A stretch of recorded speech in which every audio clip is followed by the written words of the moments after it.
Daí um negócio que eu costumo fazer, eu queria até ouvir um pouquinho a sua opinião, é o seguinte.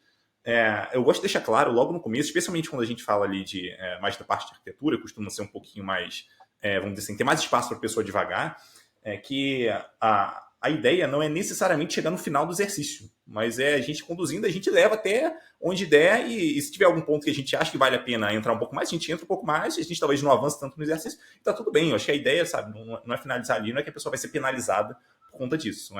Mas enfim, acho que depende muito do caso a caso, mas pelo menos esse é um ponto que eu costumo puxar. Você acha que até que ponto isso faz sentido ou não faz? Você gosta de ir até o final? Não, faz sentido, faz sentido. Eu sempre falo para as pessoas, assim, para os candidatos, especialmente em design e arquitetura, eu falo assim, ó, eu vou te dar um requisito inicial. Se tudo for muito, muito bom, eu vou te fazer uma questão de follow-up depois aqui, adicionando mais complexidade. E eu sempre falo, não se preocupe se não chegarmos lá. Por quê? Porque às vezes o requisito inicial é tão grande que a gente já tem uma discussão legal ali naquele requisito. Quando que você acha que vale a pena ir mais a fundo ou não? Primeiro se o candidato resolveu, a pessoa candidata resolveu o requisito inicial, ótimo, é um ótimo sinal que você pode ir para mais a fundo ali o design e fazer uma follow-up question adicionando mais complexidade. Tá? O que a gente costuma fazer, como às vezes não dá tempo, a maioria das vezes, eu não peço para ele implementar algo ou desenhar algo, eu peço para ele falar. Aí eu pergunto, aí se a gente fosse adicionar, sei lá, mais 1 milhão de usuários aqui? E se acontecesse se a gente fosse multi-região agora? O que aconteceria com o design? E a pessoa vai falando, se ela me dá os sinais, ótimo. Né? Mas o que eu falo normalmente o que importa ali mais é a jornada. É claro que, para a entrevista de código, principalmente, se você não resolver o problema, você tem que passar o sinal para o seu entrevistador de que você seria capaz de resolvê-lo. Então, tipo assim, uma das coisas que a gente pergunta muito é se o candidato tivesse mais uns 5, 10 minutos, você acha que ele resolveria? Se o entrevistador falar, putz, acho que resolveria. Ele perdeu muito tempo só testando e tal, mas acho que mais uns 5, 10 minutos resolveria.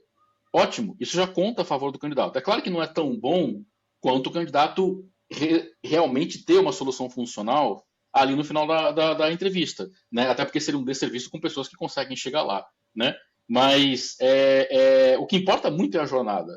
De novo, quais perguntas ele fez, como que ele chegou lá, quais são as coisas que a gente está falando, porque às vezes o papo fica tão bom em algum determinado aspecto, então eu percebo que a gente tem que pegar mais sinais em volta de algum aspecto de ciência da computação, de sistema distribuído, alguma coisa assim, que aí eu posso me aprofundar mais ali para poder testar aquele determinado cenário, aquele determinado quesito, naquele determinado assunto, no conhecimento da pessoa candidata, sabe? Então, eu acho que depende um pouco. Mas, normalmente, o ideal é você ir mais a fundo. O segredo, eu acho, se a gente fosse resumir isso em uma única resposta, é quando você pegou os sinais suficientes da parte básica. Se você pegasse, porque tudo numa entrevista é sobre sinais, sabe? Sobre os sinais que você vai.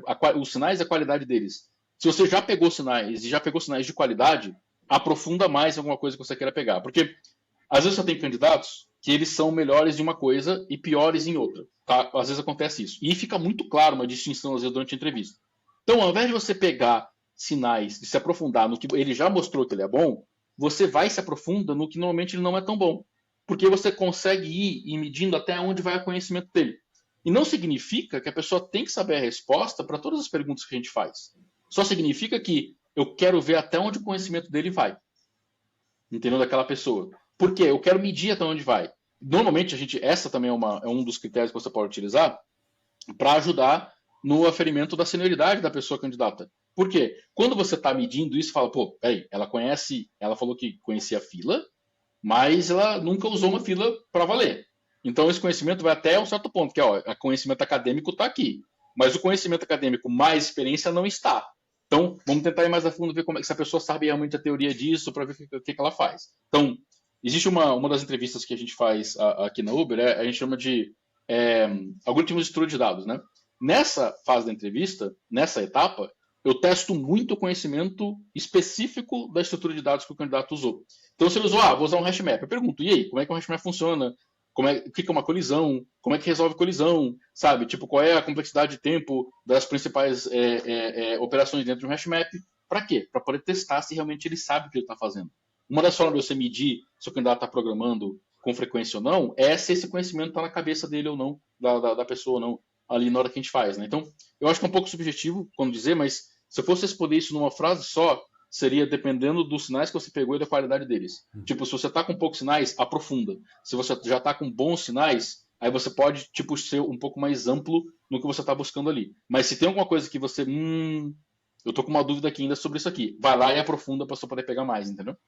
Sim. Mas, de novo, para finalizar essa parte, não precisa terminar tudo para passar, sabe? O importante é, se a jornada for boa, você deu todos os sinais que o entrevistador queria e você conseguiu provar que você conseguiria resolver aquele problema, ainda que precisasse mais de 5 ou 10 minutos, já muito provavelmente vai ser suficiente para que você pelo menos esteja ali no pipeline para você poder passar e você conseguir entrar.